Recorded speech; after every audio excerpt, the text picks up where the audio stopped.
بسم الله الرحمن الرحيم الحمد لله رب العالمين الرحمن الرحيم مالك يوم الدين إياك نعبد وإياك نستعين اهدنا الصراط المستقيم صراط الذين أنعمت عليهم غير المغضوب عليهم ولا الضالين صل على محمد وعلى محمد.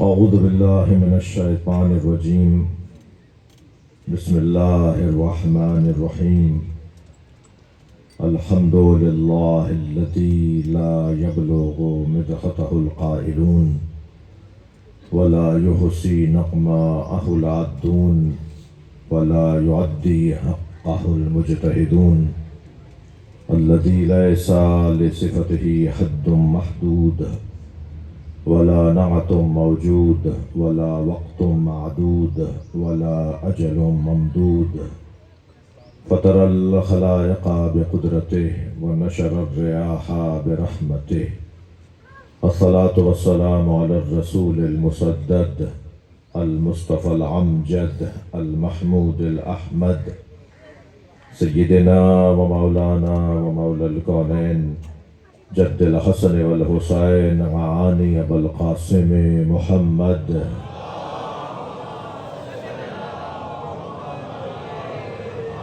وآله الطيبين الطاهرين المعصومين الذين قال الله إنما يريد الله ليذهب عنكم الرجس أهل البيت ويطهركم تطهيرا.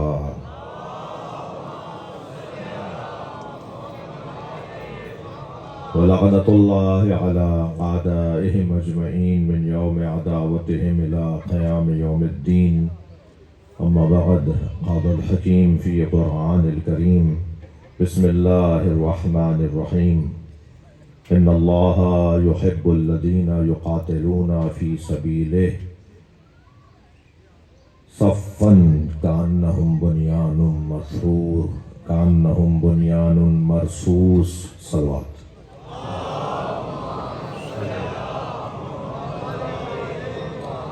اس سے بلند صلوات دیا کریں.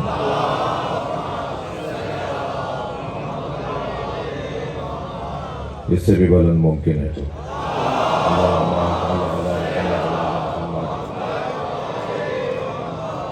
سورہ مبارکہ صف کی چوتھی آیت.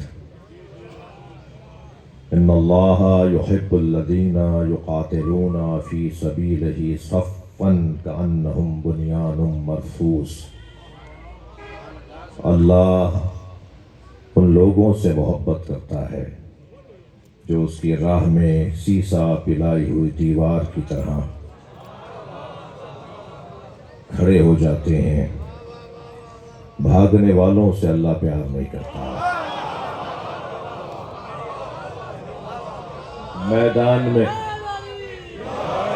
میدان میں ڈٹنے والوں سے اللہ پیار کرتا ہے. ویسے بھی یہ مجمع حیدر کرار کا مرید ہے جس کا لقب ہی کرار ہو. کرار ہمارے یہاں ایک میں خود جب لفظ کرار کے اوپر سنتا تھا پڑھتا تھا تو جو تصور تھا وہ یہی تھا کہ کرار اسے کہتے ہیں کہ جو میدان میں ڈٹتا ہو. اور سرکار کی حدیث سے بھی سمجھ میں آتا ہے لَأُعْطِيَنَّ غَدًا رَایَةً رَجُلًا كَرَّارًا غَيْرَ فَرَّارٍ. کل میں علم اسے دوں گا جو کرار ہوگا غیر فرار ہوگا. يُحِبُّهُ اللَّهُ وَرَسُولُهُ وَيُحِبُّهُ اللَّهُ وَرَسُولُهُ. یہ دو باتیں ہیں. وہ اللہ اور اللہ کے رسول سے محبت کرتا ہوگا اور اللہ اور اللہ کا رسول بھی اس سے محبت کرتا ہوگا. ایک طرفہ محبت نہیں. وہ بھی اللہ سے اور اللہ کے رسول سے محبت کرتا ہوگا اور اللہ کا رسول بھی اس سے محبت کرتا ہوگا. تو اس سرکار کی حدیث سے تو یہی سمجھ میں آتا ہے کہ جو میدان میں ڈٹنے والا ہو اسے کرار کہا جاتا ہے. لیکن میں نے اس صفت کرار کو اس طرح سے بھی سمجھا کہ کرار میدان میں ڈٹنے والا تو ہے ہی مگر کرار اسے کہتے ہیں جو ہر دور میں مکررن حمایت کرنے آتا ہو. مکرر کے خاندان کا کرار ہے، تکرار کے خاندان کا کرار ہے. بار بار آنے والے کو کرار کہا جاتا ہے. ہر دور میں مددگار کو کرار کہا جاتا ہے. بھائی ہر دور میں یا علی مدد کہنے والوں سے بات ہو رہی ہے. علی مولا اس مجاہد اور اس شجاع کو کہتے ہیں جو ہر دور میں ہر ایک کا مددگار رہا. کرار پلٹ کر آئے گا، ہر دور میں آئے گا. اچھا، یہ ہمارے بعض بھائیوں کو شوق ہے کہ جی قرآن سے بات ہونی چاہیے، اور یہ اچھا شوق ہے، مگر اس بات کا بھی خیال رہے کہ پھر ہر بات قرآن سے ہی دکھائی جائے. بعض لوگ اپنے مطلب کا تو قرآن جانتے ہیں، اور جہاں ان کا مطلب، جہاں ان کے ہاں پانی مر رہا ہوتا ہے، نشیب ہوتا ہے، وہاں کی آیت انہیں یاد نہیں ہوتی. میں آپ کا نوکر ہوں، آپ سے بات کر رہا ہوں. میں آپ کا نوکر ہوں، ساری دنیا میں اسی حلیے میں پھرتا ہوں. حاجی صاحب تشریف فرما ہے، میرے بھائی ندیم افضل چند کا تعارف ان کے ذریعے سے ہے، ان کے ذریعے سے ان کا تعارف ہے، ان کے ذریعے سے ان کا نہیں ہے. ان کا حاجی صاحب کا خود اپنا مقام ہے بہت بلند. تو ان کے پاس بھی جب کینیڈا جانا ہوا تو یہ گواہ اس بات کے کہ ہمیشہ اسی حلیے میں، اور پھر ہر سفر میں کوئی نہ کوئی برابر میں ضرور آ کے بیٹھتا ہے اور کہتا ہے اب شیعہ مولوی ہیں، آپ سے سوال کر لوں. تو میں فوراً پہلا جواب تو یہ دیتا ہوں کہ میں پہن کے اس لیے پھر رہا ہوں کہ آپ سوال کر لیں.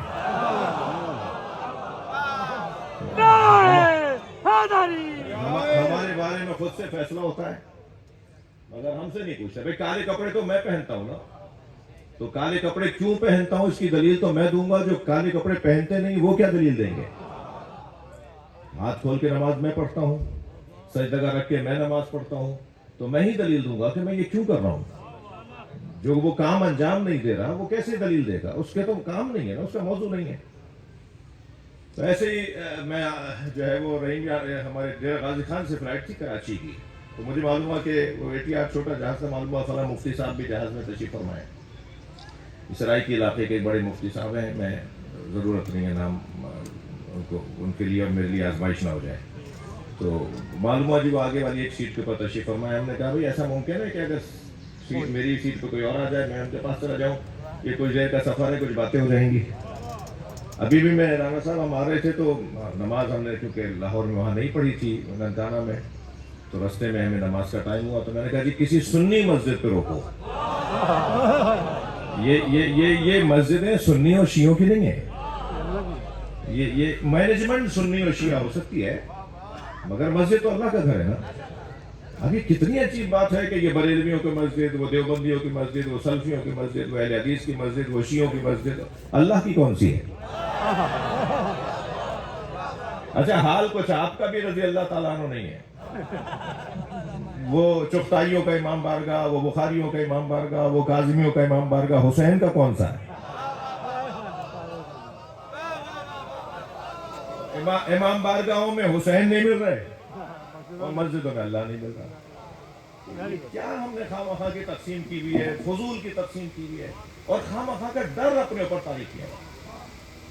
مولانا وہاں یہ ایک دفعہ ایسے ہی ہو رہا تھا، رستے میں مسجد آئی تو ہم نے کہا روکو نماز کا ٹائم ہے. کہنا نہیں یہ تو وہ فلاں کی مسجد ہے، وہ جو تکفیری ہیں، وہ جو کافر کے نعرے لگاتے ہیں. میں نے کہا یہاں تو میں نماز بھی پڑھوں گا اور قرآن کا ایک سپارہ بھی پڑھوں گا، اور ہم نے پڑھا ایسا. تو خیر وہ مفتی صاحب کے ساتھ ہم بیٹھ گئے، جہاز میں سفر ہو رہا تھا تو گفتگو ہونے لگی. کہنے لگے مولانا آپ کے ہاں شرک بہت ہے، کچھ اپنے لوگوں کو سمجھائیے، مجلس پڑھتے ہیں آپ، تقریر کرتے ہیں، آپ کے شرک بہت ہے. میں نے کہا جی مثلاً ہمارے ہاں کیا ہوتا ہے، آپ کے علم میں کیا ہے؟ کہنے لگے بڑے بڑے تغرے لگائے جاتے ہیں، فریم بنا کے لگائے جاتے ہیں، گاڑیوں کے شیشوں پہ لکھا جاتا ہے علی وارث. تو میں نے کہا اس میں کیا مسئلہ ہے؟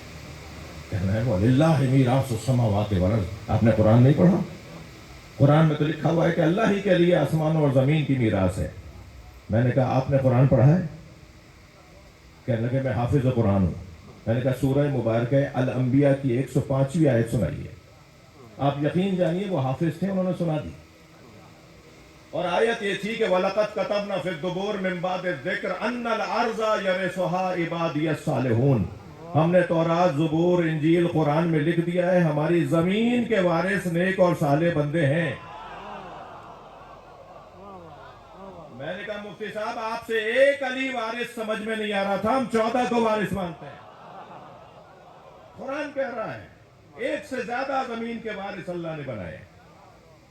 تو اپنی پسند کی آیت سے جو ہے وہ بس کسی طرح مطلب پورا ہو جائے، اور پھر چاہے مثلا ایاک نعبد و ایاک نستعین سب کو یاد ہے، ہم تجھ ہی سے مدد مانگتے ہیں اور تیری ہی عبادت کرتے ہیں، یہ تو یاد ہے۔ یا علی مدد، یا حسین، یا رسول اللہ کہنے والوں کو روکتے ہوئے یہ آیت سنا دی جاتی ہے کہ ہم تجھ ہی سے مدد مانگتے ہیں اور تیری ہی عبادت کرتے ہیں۔ مگر قرآن مجید کی وہ آیت یاد نہیں رہتی کہ جس میں پروردگار عالم اپنے حبیب سے کہہ رہا ہے، اپنے نبی سے اللہ ارشاد فرما رہا ہے، قل رب ادخلنی مدخل صدق واخرجنی مخرج صدق، یا اللہ میرے حبیب مجھ سے مانگو، یا اللہ مجھے ہر کام میں سچائی کے ساتھ داخلہ عطا فرما اور سچائی کے ساتھ خارجہ عطا فرما، وَاجْعَلْنِي مِن لَّدُنْكَ سُلْطَانًا نَصِيرًا، اور مجھے اپنی طرف سے ایک مضبوط مددگار عطا فرما۔ اللہ تو اپنے حبیب سے کہہ رہا ہے کہ مجھ سے مددگار مانگو۔ تو قرآن میں الحمدللہ میرا سنی بھائی بھی اپنے مطلب کی آیت سنا دے گا، اور میں شیعہ بھی کچھ کم نہیں ہوں، ٹھیک ہے۔ قرآن مجید ایک لفظ قرآن میں، ایک آیت قرآن میں آئی ہے، اور وہ آیت یہ ہے کہ وَأَيَّدْنَاهُ بِرُوحِ الْقُدُسِ، ہم نے انبیاء کو، حضرت عیسیٰ سے متعلق ہے، اور انبیاء کرام کے بارے میں متعدد جگہ یہ آیت آئی ہے، ہم نے انہیں روح القدس کے ذریعے سے مدد فراہم کی۔ مدد فراہم کرنے والا اللہ، روح القدس لیس بملکن، روح القدس فرشتہ نہیں ہے، روح القدس اللہ بھی نہیں ہے، روح القدس کے ذریعے سے اللہ نے نبیوں کو مدد فراہم کی ہے۔ اللہ نے جس کے ذریعے سے نبیوں کو مدد فراہم کی ہے اسی کو کرار کہتے ہیں۔ صلوات پڑھ لیں محمد و آل محمد۔ بھائی میں 1 گھنٹے تک قرآن اور حدیث سے یہ بات روشن کرتا رہوں گا، بہت چھوٹا سا طالب علم ہوں، کہ ہم جو مولا علی سے مدد مانگتے ہیں وہ قرآن کے مطابق بھی درست ہے، سرکار کے فرمان کے مطابق بھی درست ہے۔ یہ تو ہو گئی اکیڈمک گفتگو، مشاہدہ دکھا دوں، جو فجر کی نماز کے بعد قرآن پڑھتا ہوا شہید ہو جائے اور پوری دنیا کو اکیلا للکار رہا ہو، یہ علی کی مدد نہیں ہے تو کس کی ہے؟ صلوات پڑھ لیں محمد و آل محمد۔ وہ تو ہیں ہی وہ جو مولا عباس سے مدد مانگنے والے، وہ تو ہے ہی وہ جو مولا علی سے مدد مانگنے والے ہیں۔ اللہ کس سے پیار کرتا ہے؟ میرے عزیزو، 3 لوگوں کو تو یا علی مدد کہنے سے پہلے 6 مرتبہ سوچنا چاہیے۔ 3 لوگوں کو یا علی مدد کہنے سے پہلے 6 دفعہ سوچنا چاہیے۔ ایک بزدل کو، بزدل سے مولا علی کا کوئی تعلق نہیں ہے، بزدل اور علی والا یہ جملہ جڑتا ہی نہیں ہے۔ جنگ صفین میں میرے مولا اپنے لشکر سے خطاب فرما رہے ہیں، سنو یہ شام سے لشکر آیا ہے یہ تمہارا دشمن نہیں ہے۔ مولا علی کا ایک چاہنے والا گھوڑے کی پشت پہ کھڑا ہو گیا تاکہ بلند ہو جائے مجمع میں اور مولا سے بات کر سکے۔ کہنے لگا مولا یہ ہمیں مارنے آئے، آپ فرما رہے ہیں ہمارے دشمن نہیں ہے۔ حضرت نے فرمایا یہ شام سے لشکر آیا یہ تمہارا دشمن نہیں ہے، تمہارے اندر کا خوف تمہارا دشمن ہے۔ سب سے بڑی کمزوری کسی بھی انسان کی خوف زدہ ہونا ہے، ڈرپوک ہونا ہے۔ ایک سردار جی کا کلپ میں عامر بھائی سن رہا تھا، وہ فرما رہے تھے کہ میرا پوتا روزانہ اچھلتے کودتے آتے جاتے چھلانگیں لگاتے ہوئے آوازیں دیتا یا علی یا علی۔ تو میں نے اپنے پوتے سے پوچھا، سردار جی کہتے ہیں، میں نے اپنے پوتے سے پوچھا بیٹا یہ یا علی کے نعرے کیوں لگاتے ہو؟ کہنے لگا بابا جب یا علی کہتا ہوں میرے اندر طاقت آتی ہے۔ بھائی یہ حقیقت ہے، یہ حقیقت ہے۔ میں 2 گھنٹے تک اگر گلاب بیچنے والے کے دکے پر بیٹھتا رہوں تو 6 گھنٹے تک میرے اندر سے گلاب کی خوشبو آتی ہے۔ ایسا ہی ہے یا نہیں؟ مرزا اسد اللہ غالب دہلی میں ایک محلے سے دوسرے محلے جا رہے تھے، تانگا روکا، پیسے طے کیے کہ کیا لوگے، آدھے رستے میں کہنے لگے تانگا روکو مجھے اترنا ہے۔ اس نے کہا جی وہ محلہ تو بھی دور ہے جہاں کا آپ نے مجھ سے طے کیا ہے۔ کہنے لگا نہیں وہاں تک تو میری اردو خراب ہو جائے گی۔ آدمی جس ماحول میں رہتا ہے اس کا اثر لیتا ہے نا، آدمی جس ماحول میں رہتا ہے اس کا اثر لیتا ہے نا جی، ایسا ہی ہے نہیں۔ بزرگوں کو یاد ہوگا مفتی عنایت علی شاہ صاحب ملتان والے، وہ اصل تو شاید بکھر یا لیا کے تھے، تو میرے استاد، میں ان کی خدمت میں کچھ عرصے تک ان کی شاگردی میں رہا، کیونکہ وہ سرائیکی زبان بولتے تھے، اردو بھی سرائیکی لہجے میں بولتے تھے۔ تو کچھ مدت بعد میرے کچھ دوستوں نے کہا کہ آپ کی مادری زبان سرائیکی ہے، میں نے کہا نہیں، کہنے وہ تو آپ سرائیکی لہجے میں بات کرتے ہیں۔ پھر مجھے اندازہ ہوا کہ میں تو ان کی طرح لفظ بھی ان کی طرح موڑتا ہوں۔ آپ کو تو اچھی طرح یاد ہے۔ تو حسین شاہ صاحب تشریف فرمائے، ملتان کے لوگ تو بہت اچھی طرح مفتی صاحب کو جانتے ہیں۔ تو یہ اثر ہوتا ہے، انسان جس کے ساتھ اگر ہوتا ہے اس کی چال، بچوں میں نہیں دیکھا آپ نے، وہی کنگا چاہیے جس سے اماں کنگا کر رہی ہیں، وہی پین چاہیے جس سے ابا لکھ رہے ہیں، انہی جوتیوں میں پیر ڈالنے ہیں جس جو ابا نے پہنی ہوئی تھی۔ تو انسان اثر لے رہا ہوتا ہے، کسی کو بڑا مان کر اس کا اثر لے رہا ہوتا ہے۔ علامہ اقبال بھی جرمنی پڑھنے گئے تھے، میونخ یونیورسٹی میں جب وہ پہنچے تو کہنے لگے میں تو جرمن زبان میں نہیں پڑھوں گا، میں تو انگریزی میں پڑھوں گا۔ علامہ اقبال کی خاطر وہاں کی زبان تعلیم تبدیل کی گئی، علامہ اقبال کی خاطر وہاں انگریزی میں پڑھائی شروع کی گئی، اور اقبال اتنے مضبوط شاگرد تھے کہ ان کی خاطر وہاں نظام تعلیم بھی بدلا، وہاں ان کے نام کا ایک پورا کیمپس بھی ہے، ایک روڈ کا نام بھی ہے، ایک عمارت کا نام بھی ہے۔ اقبال وہاں سے واپس آنے کے بعد تو اور زیادہ انہیں انگریز ہو جانا چاہیے تھا، مگر واپس آ کے تو اور زیادہ انقلابی ہو گئے اور اچھے اچھے شعر کہنے لگ گئے۔ فلسفہ خودی بیان کیا، فلسفہ بے خودی بیان کیا۔ علامہ اقبال نے فلسفہ عشق مصطفیٰ کو بیان کیا۔ علامہ اقبال نے ایک آئیڈیل مثالی مومن کی تلاش میں شعر کہنا شروع کیے۔ اقبال نے جس مومن کی بات کی ہے نا، قرآن اس مومن کو علی کہتا ہے۔ آپ علامہ اقبال کے مومن کو ذرا تلاش کریں، علامہ اقبال نے جہاں جہاں مومن کی بات کی ہے وہ ساری صفات مولا علی کی ہیں جو اقبال اپنے اشعار میں مومن کی صفات کو بیان کرتا ہے۔ واپس آنے کے بعد تو ان کا انداز کچھ طور طریقہ بدل جانا چاہیے تھا نا، مگر اقبال نے بتا دیا کہ اثر گزار اور ہوتے ہیں، اثر پذیر اور ہوتے ہیں۔ جو کمزور ہوتے ہیں وہ اثر پذیر ہوتے ہیں، جو مضبوط ہوتے ہیں وہ اثر گزار ہوتے ہیں۔ اثر قبول کرنا، ہم سب اس وقت ایک کیفیت میں ہیں، ہماری زندگیاں اثر پذیری اور اثر گزاری کی جنگ اور کیفیت اور کشمکش میں، کہیں ہم اثر لے رہے ہیں، کہیں اثر چھوڑ رہے ہیں۔ بس جس چیز میں ہم مضبوط ہیں اثر چھوڑتے ہیں، اور جس چیز میں ہم کمزور ہیں اثر لیتے ہیں۔ ہم سب اثر پذیر، اثر گزار ہیں۔ اقبال نے بھی بتا دیا، اور میرے اور آپ کی زندگیوں میں بھی کچھ ایسا ہے۔ اقبال نے تو یہ بات واضح کر دی کہ میں نے اثر کیوں قبول نہیں کیا انگریزوں کا، تو کہتے ہیں خیرہ نہ کر سکا مجھے جلوے دانش فرنگ۔ ہاں، یہ یورپ کا، یہ فرنگیوں کا، یہ انگریزوں کا جو ماحول تھا نا، اس سے میں متاثر نہیں ہوا، میری آنکھیں پھٹی کی پھٹی نہیں رہ گئیں۔ کہتے ہیں خیرہ نہ کر سکا مجھے جلوے دانش فرنگ، سرما ہے میری آنکھ کا خاک مدینہ و نجف۔ جس کے پاس مدینہ ہو، جس کے پاس نجف ہو، جس کے پاس کربلا ہو، وہ کسی سے کیا اثر لے گا؟ کربلا وہ واحد سرزمین ہے جو اثر گزار ہے۔ جو نہیں گئے ہیں اللہ انہیں کربلا لے جائے، جو گئے ہیں اللہ انہیں بار بار لے جائے، جو گئے ہیں وہ میری بات کی تصدیق کریں گے کہ وہاں جانے کے بعد ایسا لگتا ہے کہ جیسے ہم گویا اپنے گھر میں آ گئے ہوں، واپس آنے کا دل نہیں کر رہا ہوتا۔